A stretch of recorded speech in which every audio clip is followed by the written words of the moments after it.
life together. The light is in your eyes, love is in our hearts. I can't believe you're really mine forever. Nakabidyo ka? Give me hope Nakabidyo? for this moment, oh, I know. So don't act surprised if the feeling starts to carry me away. On this day, I promise forever. On this day, I surrender my heart. Here I stand.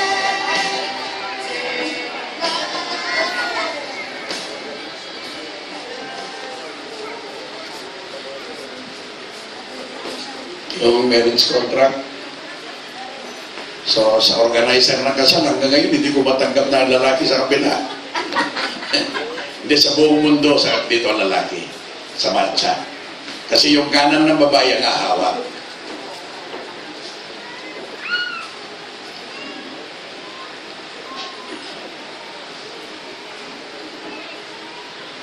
Benigno Jr. David at Hazen Salisi. Huwag mong sasalisihan si Benigno. Okay. So, magandang umaga po sa inyong lahat. Ngayong umaga ay pagtitibayin natin ang pag-iisang dibdib ni Benigno Jr. David at Hazen Salisi. Humingi po ako ng pamanhin dahil galing po ako ng Maynila.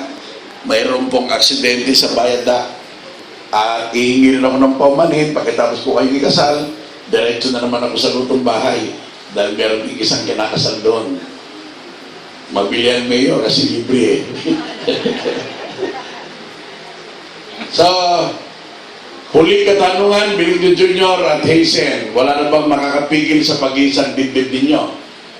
So, kung wala na, sa harap ng inyong mga magulang, kami mga ninong at ninang at mga testigong narito ngayon, atin na pong uumpisahan ang seremonya at opisyal na pag-iisang ng kasal ni Benigno Jr. at Hazen. So, Benigno Jr., pwede bang pakitaas ang kanang kamay?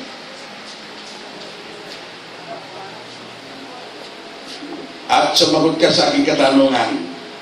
Benigno Jr. David, ikaw ba'y kusang loob ng pamalitot, wala bang pumilit sa iyo upang pakasalan na si Hazen Salisi? So, ibinibigay mo na ang iyong sarili upang maging asawa.